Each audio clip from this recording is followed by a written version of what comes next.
Évoquer Jack l'Éventreur, Jack the Ripper, c'est évoquer un mystère et un ensemble de situations et de faits paradoxaux. Jack the Ripper, sous cette appellation en tout cas, c'est un personnage, un meurtrier qui a frappé dans le courant de l'année 1888 plusieurs fois au cœur d'un quartier londonien tout à fait particulier, dans l'East End de Londres, Whitechapel. Mais Jack the Ripper, Jack l'Éventreur, c'est un nom et un alias, un pseudonyme, un nom donné à ce personnage mystérieux dont on ne sait rien, ni l'origine, ni la naissance, ni la biographie, ni la mort. Aucune date valable en ce qui le concerne, aucun fait sûr. C'est une fabrication, ce nom même, Jack the Ripper, de l'opinion publique de l'époque et surtout de la presse de l'époque. Mais pour bien comprendre toute une partie de cette sanglante, très sanglante affaire des meurtres de Whitechapel, il faut justement, je crois, d'abord essayer de situer un peu ce qu'était l'Angleterre de la période et ce qu'était au sein même de Londres ce quartier particulier de Whitechapel. Whitechapel, je vous l'ai dit, c'est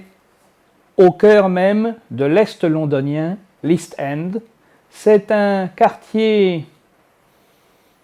très peuplé à l'époque, peuplé par une classe laborieuse,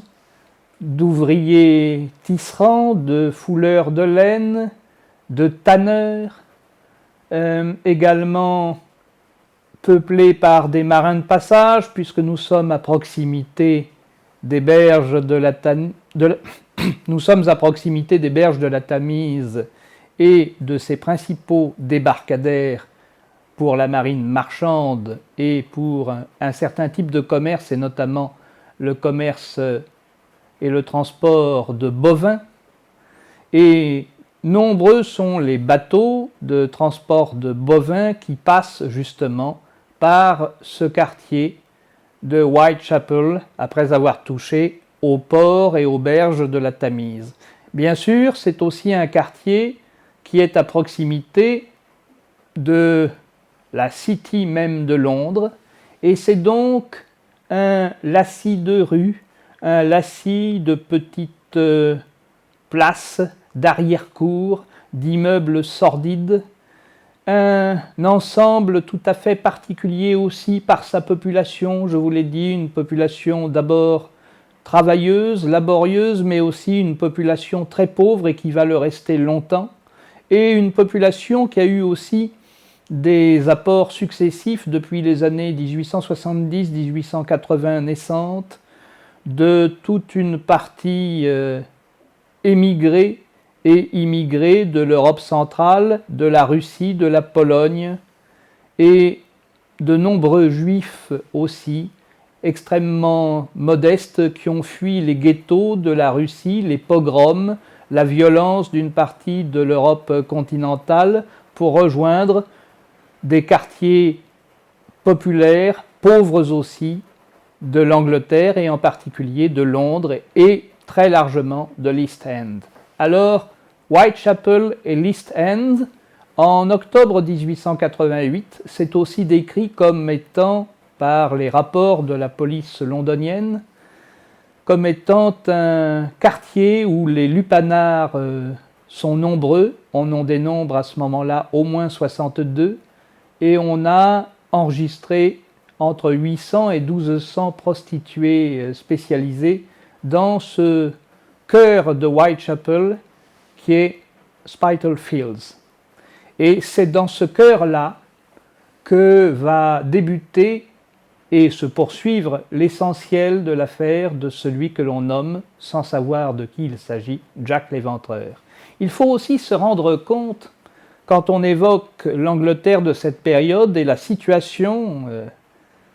qui va servir de cadre à l'affaire Jack l'Éventreur et à ses victimes, il faut se rendre compte du contexte général et notamment social qui est celui de l'Angleterre. Pour un certain nombre d'Anglais et de Londoniens, il y a un certain nombre de quartiers dans Londres, et pas seulement à Whitechapel, qui sont des quartiers indignes de la morale chrétienne, indignes aussi d'une tolérance acceptable, et dont on se dit, ces quartiers, qu'ils sont véritablement indignes de la société anglaise. Alors ça se traduit par deux faits. Tout d'abord, une réprobation par rapport aux habitants de certains de ces quartiers lorsqu'ils vont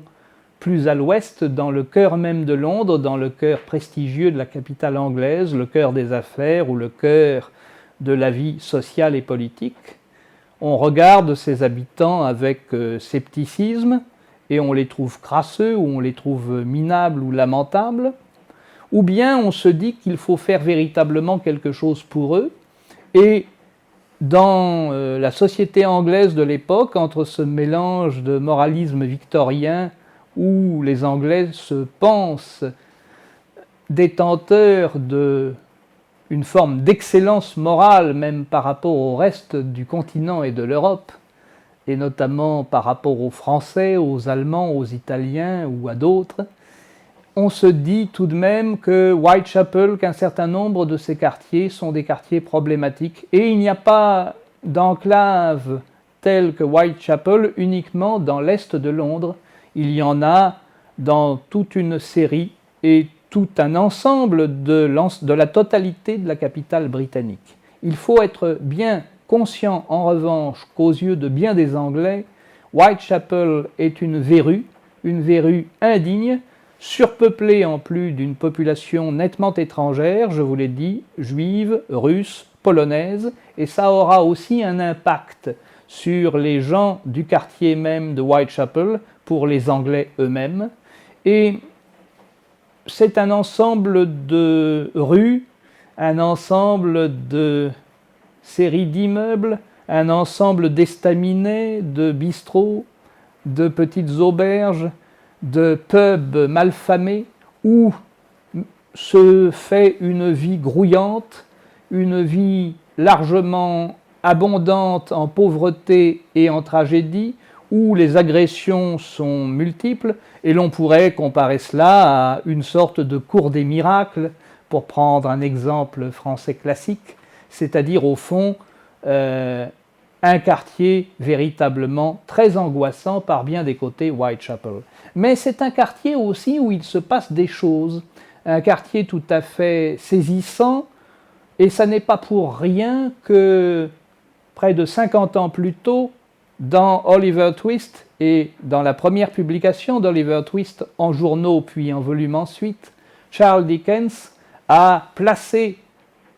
un des nœuds de l'intrigue de son roman, c'est-à-dire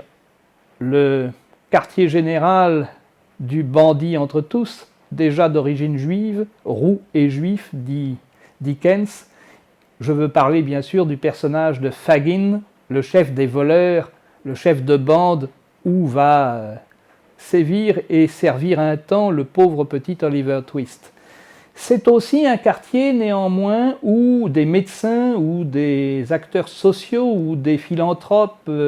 et des prêcheurs, anglicans ou protestants, se démènent pour essayer d'améliorer le quartier, d'améliorer le sort des populations, et je pense notamment à William Booth, qui sera en 1878 le créateur de l'armée du salut à Whitechapel même, mais qui a déjà créé en 1865 une première mission de sauvegarde et d'action chrétienne dans le quartier. Vous savez que le slogan de l'armée du salut à sa fabrication et à son inauguration en 1878, à son lancement, sera de la soupe, du savon et le salut. Soup, soap and salvation. Et c'est dans cet ensemble-là, dans Whitechapel, que naît, 10 ans donc avant l'affaire Jack l'Éventreur, l'armée du salut. Et Londres, l'Angleterre à ce moment-là, c'est aussi un pays et une nation extrêmement fière de son développement général, de son développement social, industriel, politique, mais aussi économique et naturellement colonial. Et c'est une période, 1887-1888, où la reine Victoria vient de fêter son jubilé en 1887, le cinquantenaire de son règne. Elle est devenue en 1876 impératrice des Indes. Par conséquent, Londres est bien le centre de la vie publique, politique et sociale anglaise, et il l'est devenu d'autant plus que, en moins d'un siècle, de 1801 à 1880, à peu près 1881, c'est-à-dire 7 ou 8 ans avant le déclenchement de l'affaire Jack l'Éventreur, Londres est passée, en 80 ans, de 950 000 habitants à 6 millions d'habitants. Par conséquent, vous comprendrez aussi que Whitechapel est devenu un quartier tout à fait surpeuplé par d'abord les conséquences de l'exode rural et des conséquences industrielles au cœur de Londres, et puis par cet apport étranger, donc essentiellement d'Europe centrale et de Russie, la Pologne notamment, la Russie, et donc une forte population d'origine juive fuyant les pogroms. Ces membres de la population juive vont être, pour beaucoup d'entre eux, suspectés au moment du déclenchement du drame de Whitechapel et de sa série de meurtres, mais on va voir qu'il y a aussi bien d'autres aspects. C'est dans ce contexte général, à la fois de prospérité anglaise massive et d'extrême pauvreté d'une série de quartiers de Londres, dont Whitechapel n'est que l'une des enclaves et l'un des exemples, que démarre officiellement dans la nuit du 30 au 31 août 1888, ce qui va devenir l'affaire Jack l'Éventreur. Alors, je crois qu'il faut en venir à quelques éléments un peu précis et vous dire aussi que de Jack l'Éventreur, on ne sait rien ou pas grand-chose. Et Jack l'Éventreur, c'est en somme un label, une marque déposée par la presse et par l'opinion publique de l'époque. Mais ce que l'on sait, c'est qu'à Whitechapel, depuis plusieurs mois, une série d'agressions extrêmement graves, une série de meurtres enfin, s'est déclenchée avant même cette nuit du 30 au 31 août 1888, puisque les premières agressions dont on peut parler et sur lesquelles on peut avoir quelques doutes remontent à février 1888. Mais qu'est-ce qui s'est passé dans la nuit du 30 au 31 août ? Eh bien, il s'est passé qu'une jeune femme, une prostituée d'à peu près 43 ans, Mary Ann Nichols, dite Polly, a été retrouvée morte, lardée de coups de couteau,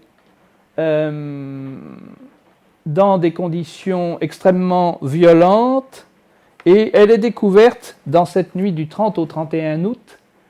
vers 3h40 du matin, par 2 témoins et puis par un policier, l'agent Neal, et un témoin, un premier charretier qui s'appelle, pense-t-on, Charles Cross, et un autre, Robert Paul. Et c'est Charles Cross qui, allant à son travail, découvre Mary Ann Nichols. En la voyant dans la nuit de loin, il ne voit pas d'abord que c'est une femme. Il croit que c'est une forme flasque, étendue, et il pense d'ailleurs que c'est une bâche. Et il se dit, une bâche, ça peut se revendre ou ça peut s'utiliser, donc il s'approche de cette forme vague, et il découvre que c'est une femme qu'il croit d'abord saoule, et dont il mesure progressivement qu'elle est morte. C'est là que, revenant sur ses pas, il tombe sur un deuxième personnage, Robert Paul, lui aussi charretier et qui allait à son travail également, et tous les deux examinent le cadavre avant d'aller à la recherche d'un policier. Mary Ann Nichols, qui est-elle ? C'était une femme qui s'était mariée, qui avait eu des enfants, qui avait ensuite connu une évolution personnelle tragique, un déclassement, et qui avait abouti à Whitechapel pour tomber dans la prostitution. Et certains de ses amis la voient quelques heures avant le meurtre,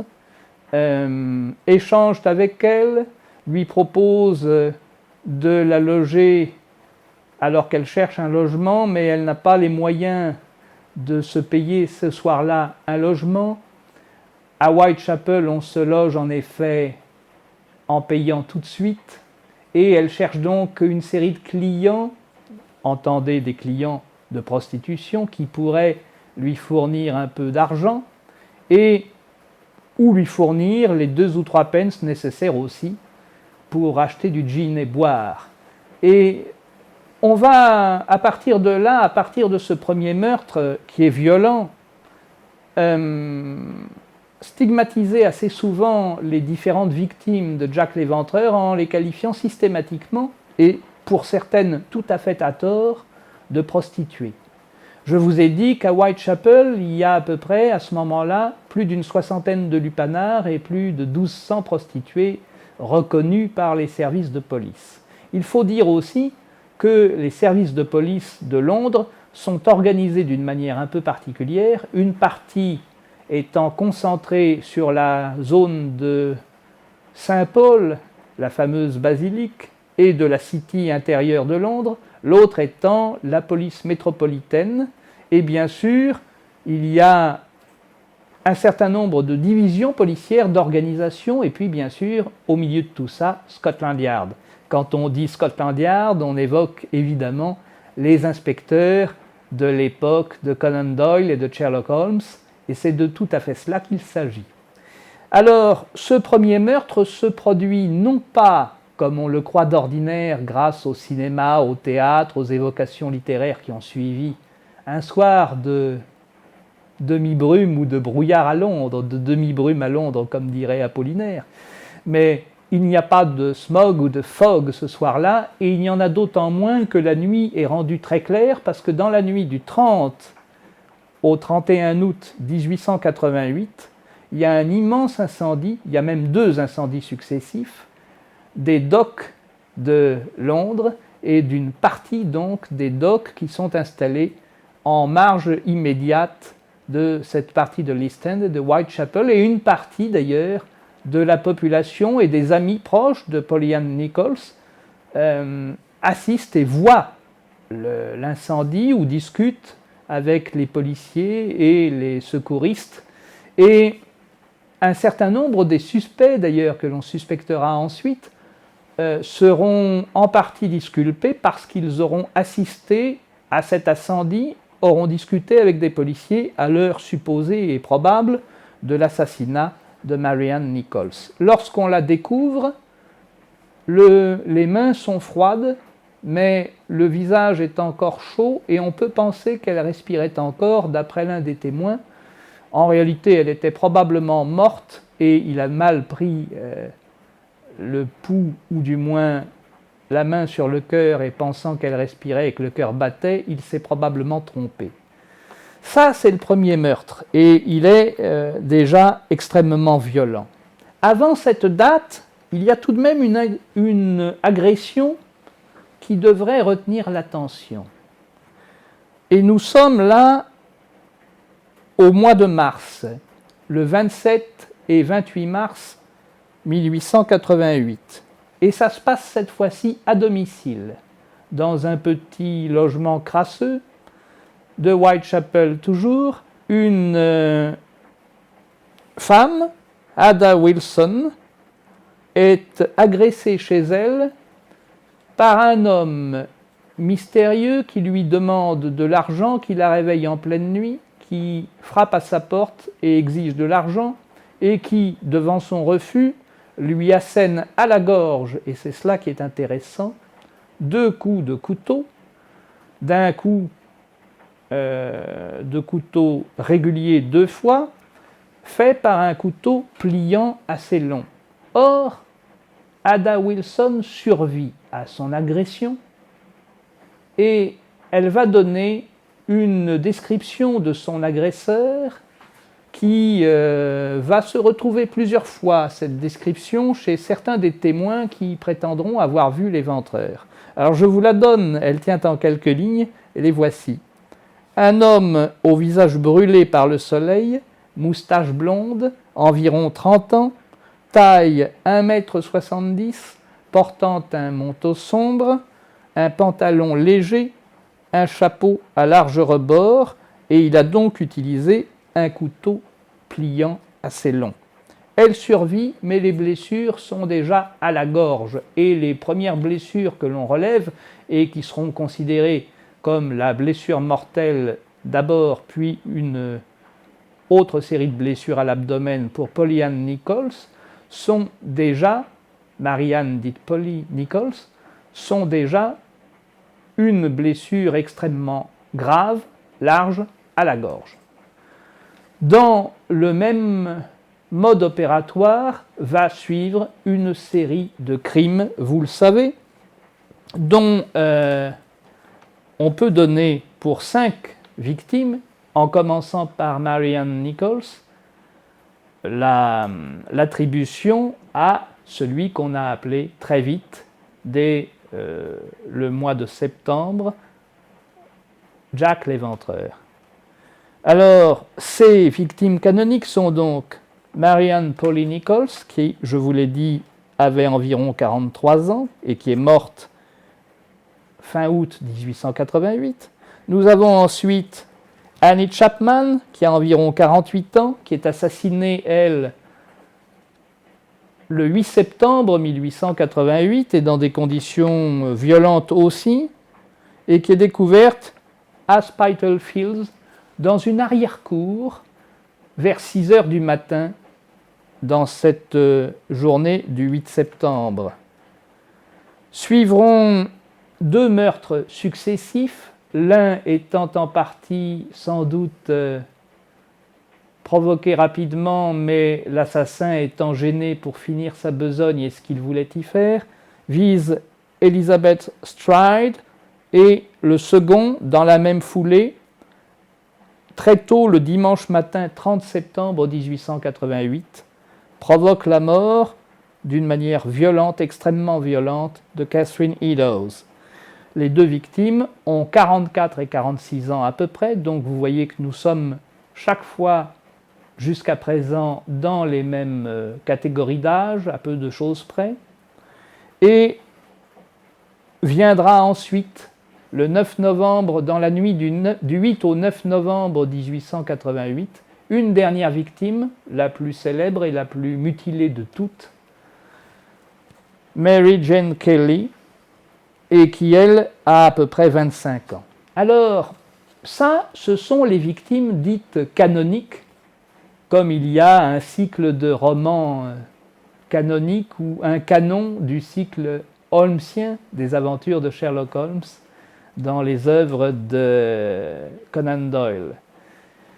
Si je vous parle de Sherlock Holmes, c'est que, bien sûr, il y a une dimension tout à fait littéraire assez rapide dans l'impact du drame des victimes attribuées à Jack l'Éventreur.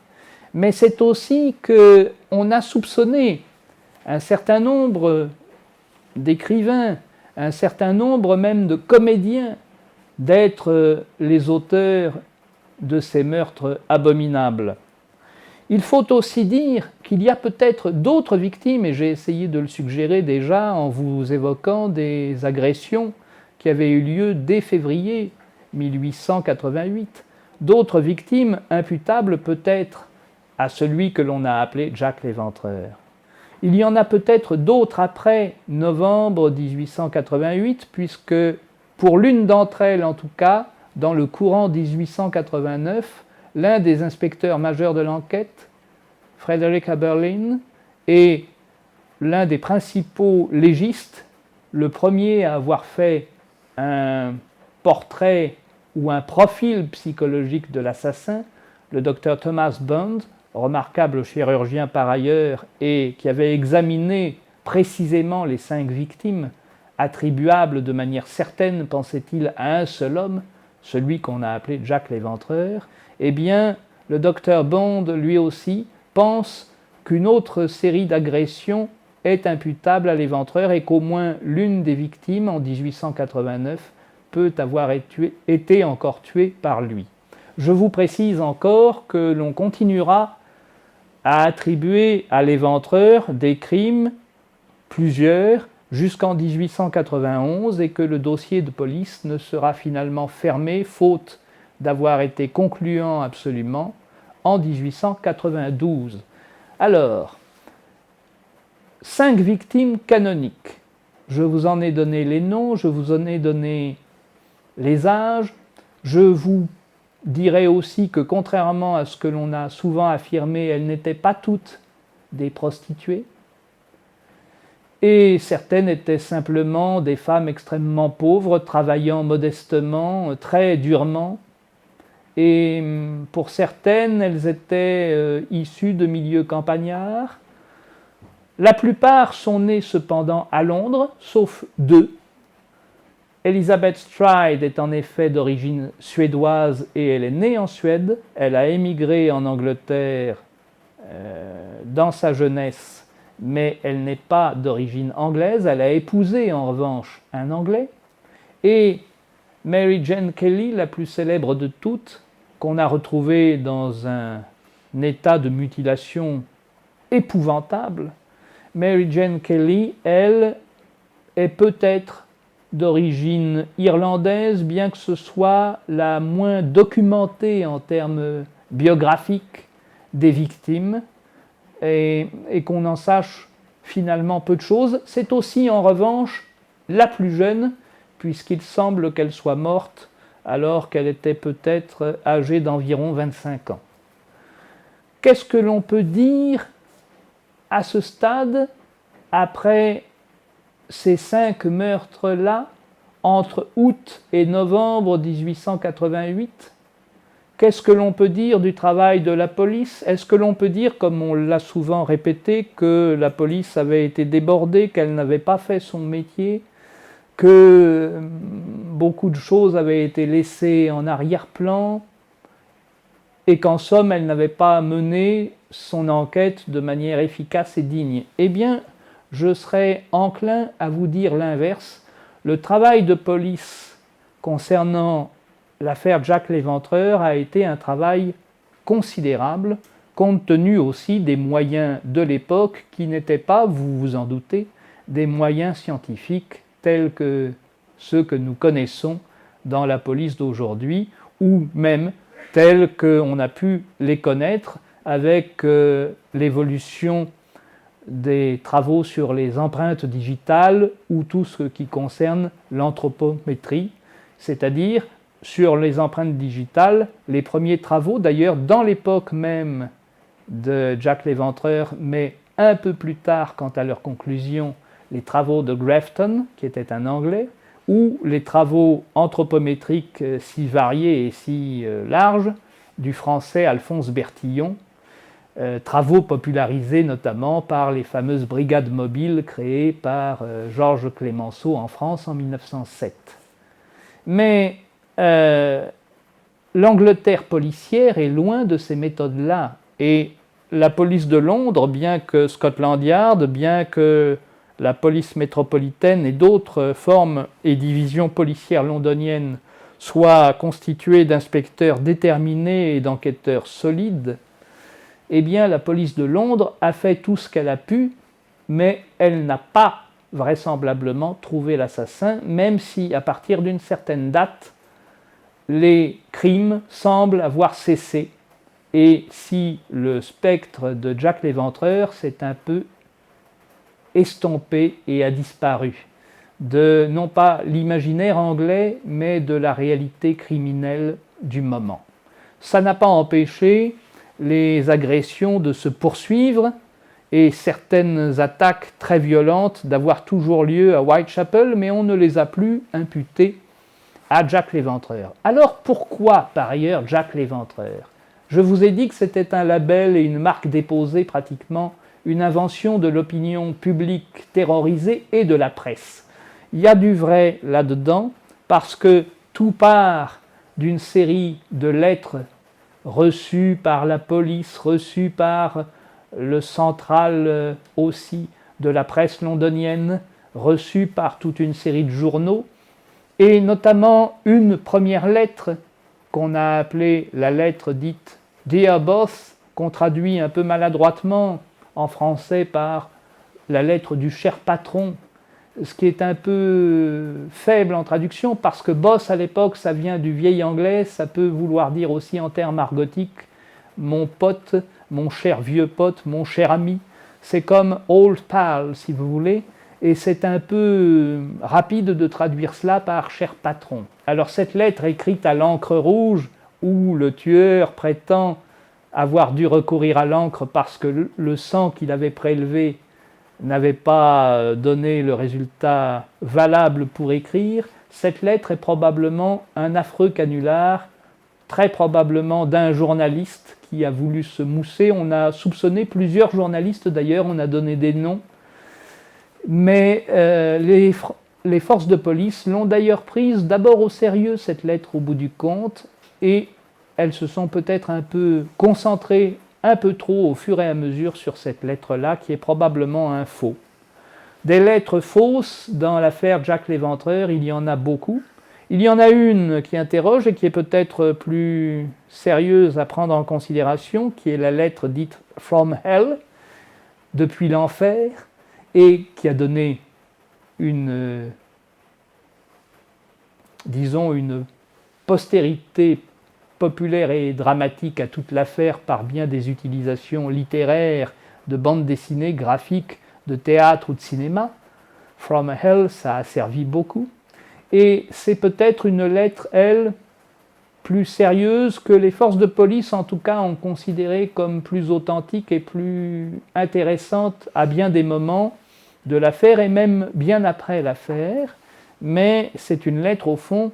qui, à part le fait qu'elle est envoyée à un patron d'un comité de vigilance établi dans Whitechapel et qui s'appelait George Lusk et qui était un personnage assez tonitruant, cette lettre, finalement, dit que le tueur a mangé une partie du rein de l'une des victimes et qu'il envoie l'autre partie du rein à George Lusk dans un petit colis. Et effectivement, il y a dans les mutilations de l'une des victimes un rein qui a manifestement été très très entamé. Eh bien, cette lettre interroge beaucoup. Alors il y a une foule de documents qui interrogent au fil de l'enquête menée par les différents services de police, les différents inspecteurs et les différents échelons de l'autorité policière. Cette police londonienne, on l'a beaucoup conspuée, on l'a beaucoup attaquée, on l'a beaucoup ridiculisée aussi, mais elle a vraiment fait d'énormes investigations. Elle a interrogé plus de 2 à 3 000 personnes, elle en a suspecté et surveillé de près plus de 300, elle en a arrêté sur diverses formes de circonstances, de preuves temporaires ou d'interrogations quant à leur alibi possible et leur déplacement et leur ensemble d'activités au moment du crime ou leurs propos. Elle en a arrêté plus de 80, elle les a relâchés progressivement, mais je vous ai dit que le dossier n'avait été finalement fermé qu'en 1892, ce qui veut dire que dans cette période-là de près de 4 ans, la police londonienne n'a cessé de chercher. Elle a d'ailleurs continué à chercher au-delà de cette date, mais elle n'a pas trouvé. Elle n'a pas trouvé, et pourtant, depuis 135 ans que l'affaire Jack l'Éventreur a commencé, la masse des suspects donnés par la presse, donnés par certains responsables de la police qui s'interrogeaient sur plusieurs personnages juifs ou anglais ou étrangers de diverses nationalités, ou sur certaines professions, des juristes, des médecins, des assommeurs de chevaux, des bouchers aussi. Eh bien, ces suspects ont été très nombreux et ont donné aussi lieu à des pistes réputées plus sensationnelles,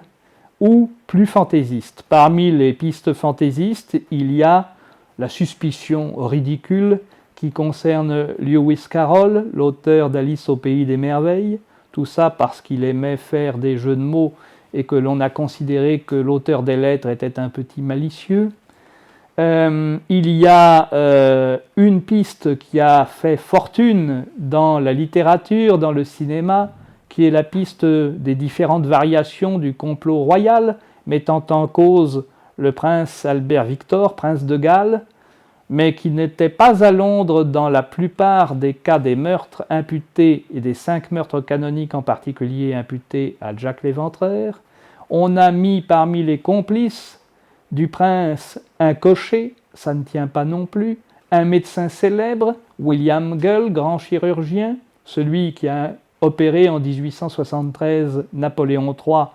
quelque temps avant sa mort en Angleterre, et on a suspecté encore d'autres complices possibles de Gull et du prince Albert Victor, et notamment plusieurs fois depuis les années 1970 et jusqu'à une date encore récente d'une romancière policière américaine.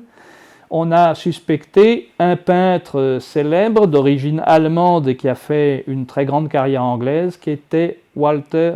Richard Sickert, mais aucune de ces pistes-là ne tient suffisamment. Les autres non plus,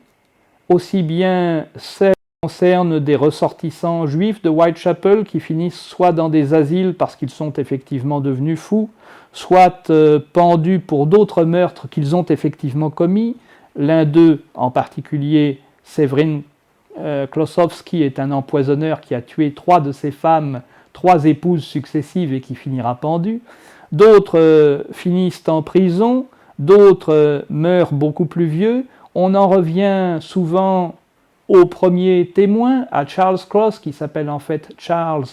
Lechmere, qu'on suspecte aussi, mais rien ne permet, au bout du compte, 135 ans après, et après tant d'efforts, de dire l'assassin de Jack l'Éventreur est identifié. Rien ne le permet non plus du point de vue de l'ADN, parce que les quelques éléments de dossier qui sont encore nombreux, mais qui sont incomplets, qui restent,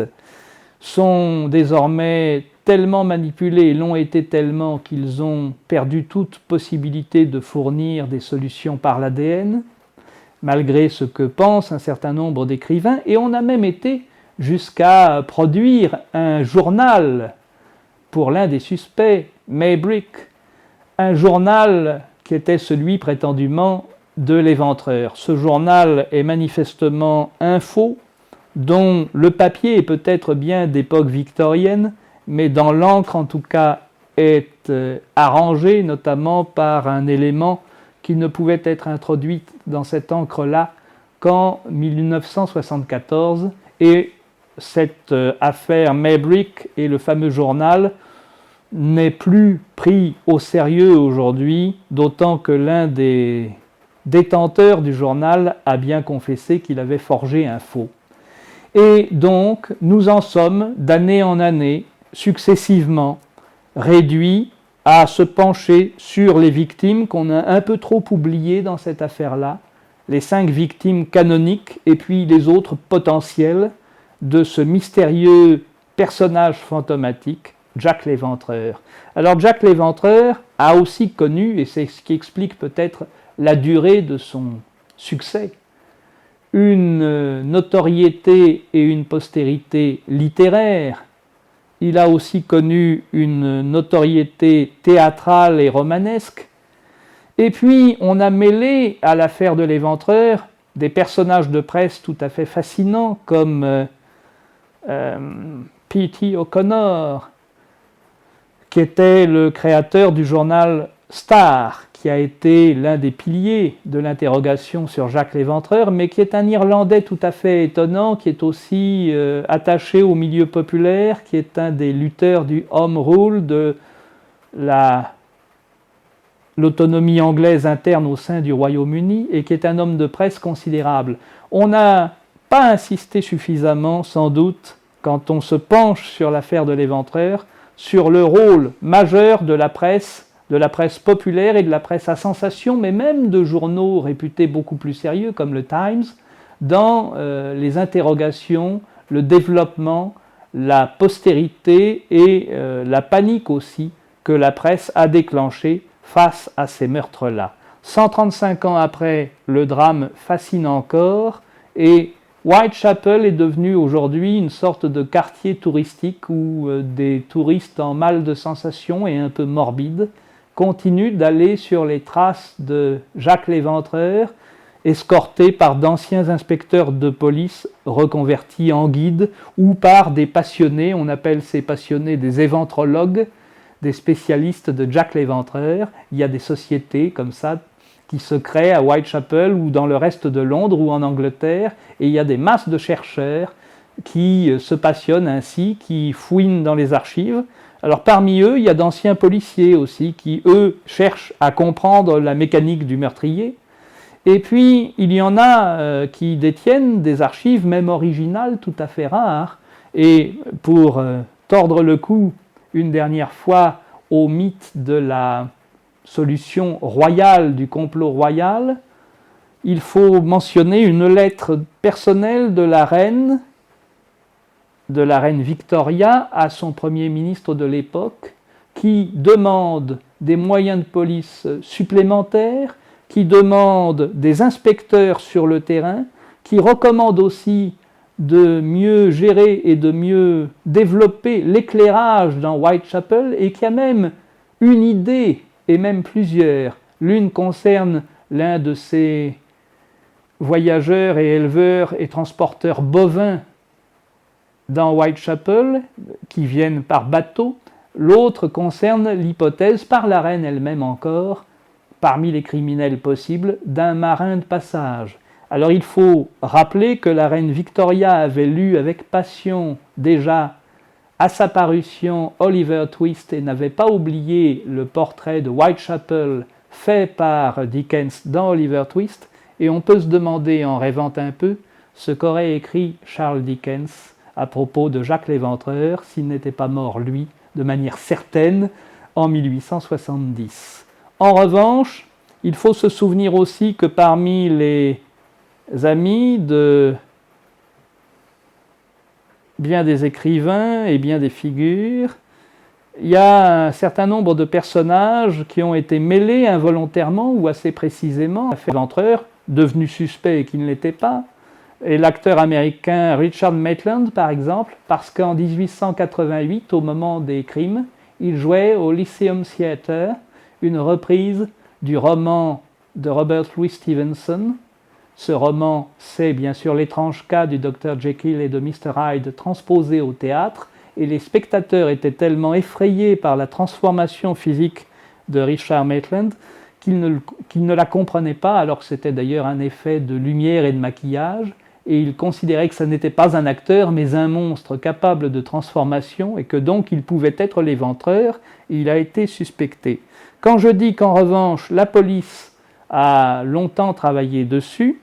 la plupart des inspecteurs qui ont travaillé sur l'affaire avaient un avis sur une poignée de suspects, essentiellement 3 ou 4, et l'un d'eux, que l'on présente notamment sous les traits de Michael Caine dans une reprise d'un téléfilm assez remarquable pour l'ambiance de l'époque sur Jacques l'Éventreur il y a déjà quelques décennies, est présenté comme un ivrogne sympathique, c'est l'inspecteur Frederick Aberlin. Frederick Aberlin était né en 1843, il est mort en 1929, c'était donc un ivrogne solide, il est mort à 86 ans, mais en tout cas, lui a toujours eu un certain sens et une certaine forme d'inquiétude et de passion pour l'affaire, même s'il avait quitté la police en 1892, après 30 années de assez larges et loyaux services. Frederick Aberlin, par ailleurs, connaissait bien Whitechapel. Quand il a été chargé de superviser une large partie de l'enquête, il avait été, avant cela, 14 ans inspecteur et policier à Whitechapel. Et s'ils n'ont pas trouvé, ça n'est pas parce que la police anglaise, vraiment, ça n'est pas parce que les policiers anglais n'ont vraiment pas essayé,